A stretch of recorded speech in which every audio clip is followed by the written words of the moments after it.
같이 사도신경으로 신앙 고백하심으로 6월 4일 금요일 아침 예배를 하나님께 드립니다. 나는 전능하신 아버지 하나님, 천지의 창조주를 믿습니다. 나는 그의 유일하신 아들, 우리 주 예수 그리스도를 믿습니다. 그는 성령으로 잉태되어 동정녀 마리아에게서 나으시고 본디오 빌라도에게 고난을 받아 십자가에 못 박혀 죽으시고 장사된 지 사흘 만에 죽은 자 가운데서 다시 살아나셨으며 하늘에 오르시어 전능하신 아버지 하나님 우편에 앉아 계시다가 거기로부터 살아있는 자와 죽은 자를 심판하러 오십니다. 나는 성령을 믿으며 거룩한 공교회와 성도의 교제와 죄를 용서받는 것과 몸의 부활과 영생을 믿습니다. 아멘.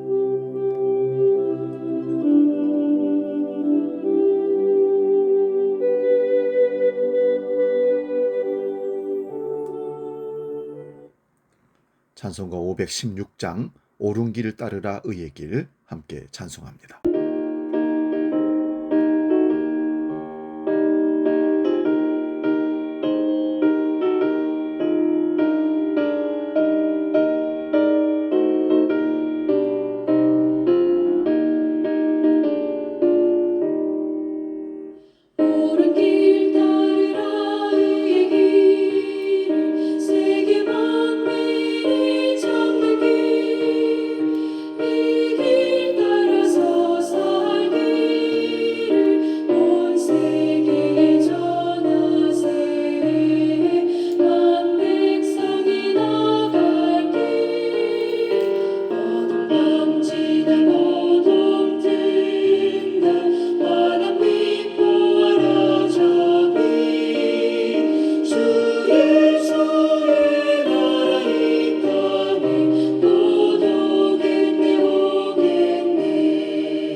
오늘 우리에게 주신 하나님 말씀은 구약성경 예레미야 6장 15절에서 17절 말씀입니다. 구약성경 1060면에 있습니다. 예레미야 6장 15절에서 17절 봉독할 때에 살아계신 하나님의 음성을 들을 수 있기 바랍니다. 그들이 가증한 일을 행할 때에 부끄러워하였느냐? 아니라 조금도 부끄러워하지 않을 뿐 아니라 얼굴도 붉어지지 않았느니라. 그러므로 그들이 엎드러지는 자와 함께 엎드러질 것이라. 내가 그들을 벌하리니 그때에 그들이 거꾸로 지리라. 여호와의 말씀이니라. 여호와께서 이와 같이 말씀하시되 너희는 길에 서서 보며 옛적 길 곧 선한 길이 어디인지 알아보고 그리로 가라. 너희 심령이 평강을 얻으리라 하나 그들이 대답이 우리는 그리로 가지 않겠노라 하였으며 내가 또 너희 위에 파수꾼을 세웠으니 나팔 소리를 들으라 하나 그들의 대답이 우리는 듣지 않겠노라 하였도다. 아멘. 봉독한 말씀으로 옛길을 떠난 불행, 이런 제목으로 말씀의 은혜를 나눕니다. 16절에 보면 여호와께서 이와 같이 말씀하시되 너희는 길에 서서 보며 옛적 길 곧 선한 길이 어딘지 알아보고 그리로 가라 말씀하십니다. 베냐민 지파 자손은 남유다 왕국을 구성했던 두 지파 중에 하나입니다. 유다 지파와 베냐민 지파가 남쪽 유다 나라를 만들었던 것입니다. 하나님께서 그들에게 예루살렘을 멸망시킬 터이므로 가까운 다른 동네로 피신하라 하십니다. 하나님께서는 이미 이방 왕들에게 예루살렘 성을 점령하도록 명령하셨습니다. 예루살렘은 물을 뿜어내는 샘처럼 죄악을 솟구쳐내고 있습니다. 하나님의 눈앞에 보이는 것은 병들고 상처 입은 사람들 뿐입니다. 하나님께서는 이 고난을 경고로 받아들이라고 회개하라 하십니다. 적군이 이르면 예루살렘을 황폐하게 하고 주민들을 포로로 끌고 갈 것입니다. 하나님께서는 예레미야에게 이 재앙이 닥치기 전에 한 사람이라도 구하라고 이르십니다. 그러자 예레미야 선지자는 자신이 말한다 해도 듣는 사람이 없다고 말합니다. 그의 마음에는 하나님의 분노가 들끓고 있어서 품고 있기 어렵습니다. 하나님께서는 그 분노를 길거리에 쏟아 놓으라고 하십니다. 그의 예언대로 예루살렘은 함락되고 주민들은 남녀노소 할 것 없이 다 바벨론으로 잡혀갔기 때문입니다. 예루살렘은 총체적으로 타락했습니다. 그로 인해 백성들은 고통을 겪고 있는데 지도자들은 아무런 문제가 없다고 말합니다.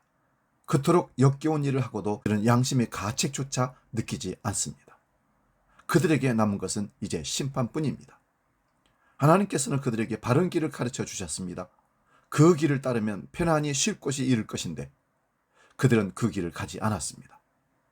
하나님께서는 또한 파수꾼을 세워두셨는데 백성은 그들의 말도 듣지 않습니다.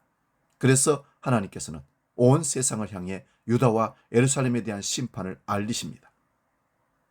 유다 백성들은 여전히 값비싼 제물과 선물을 하나님께 바치지만 하나님께서는 그것을 기뻐할 수 없다라고 20절에 말씀합니다. 시바에서 유향과 먼 곳에서 향품을 내게로 가져오면 어찌함이냐?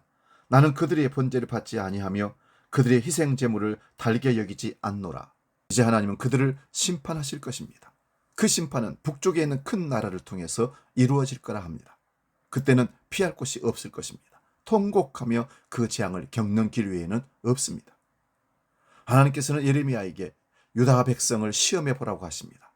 그들의 죄악은 너무 깊어서 뜨거운 불에 녹여도 불순물이 지워지지 않는 금속처럼 되어버렸음을 알게 될 것이라 말씀합니다. 하나님께서는 불순물이 제거되지 않는 은은 내버리듯이 유다 백성을 버릴 것이라 합니다. 하나님의 길은 진정한 평안으로 가는 길입니다. 그 길은 액길이라고 16절에 말씀합니다. 선한 길이라고 말씀합니다. 오래전에 하나님께서 알려주신 가장 좋은 길이 바로 그 길입니다. 그 길은 영원히 평안히 쉴 곳으로 인도하는 길입니다. 하지만 그 길을 걷는 것이 우리의 죄된 본성에는 좁고 험하게 느껴질 뿐입니다. 그래서 우리는 넓고 평평해 보이는 길을 선택합니다. 그 길에서 잠시 만족을 얻지만 그 마지막에는 사방에 공포가 있을 뿐이라고 25절에 말씀합니다. 하나님 말씀을 따르는 것은 하나님을 기쁘시게 하는 것이기 이전에 우리 자신에게 복된 것입니다. 반면에 그 말씀을 거부하고 자신의 욕망을 따르는 것은 하나님을 진노하게 하는 일이기에 이전에 우리 자신에게 재앙을 끌어들이는 일입니다. 요즘 가장 흔한 질병 중 하나가 공황장애라고 합니다. 두려움을 느끼는 것은 인간의 본성 중 하나입니다마는 지금 사람들이 겪고 있는 공황장애와 불안장애는 도를 넘어선 것입니다. 그러면서도 겉으로는 괜찮다라고 말을 합니다. 왜 지금 이 시대의 불안과 두려움이 이토록 심해졌을까요? 여러 가지 이유가 있겠지만 하나님을 떠난 것이 가장 중요한 이유가 아닐까 생각해 봅니다. 우리 모두가 더 행복해지기 위해서 새 길을 찾느라고 옛길을 망각한 것은 없는지 돌아볼 수 있기를 바랍니다. 생명에 이르는 좁은 길을 외면하고 편해 보이는 많은 사람들이 찾는 넓은 길을 택하고 있지 않습니까? 겉으로는 매력이 없고 좁고 험해 보이는 옛길, 그 길을 걷는 것이 얼마나 행복한 일인지 다양한 일인지를 새삼 느끼며 감사드리는 이 아침이 되기를 주의 이름으로 축원드립니다. 기도하겠습니다. 하나님이 제시하는 옛길, 그 길은 선한 길이요 사는 길이요 생명의 길입니다.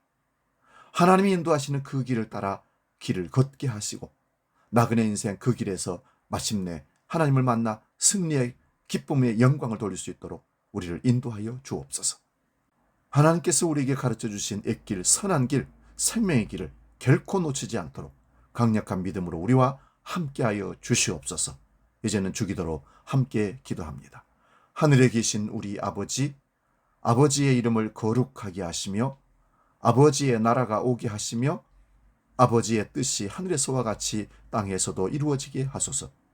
오늘 우리에게 일용할 양식을 주시고 우리가 우리에게 잘못한 사람을 용서하여 준 것 같이 우리 죄를 용서하여 주시고 우리를 시험에 빠지지 않게 하시고 악에서 구하소서. 나라와 권능과 영광이 영원히 아버지의 것입니다. 아멘.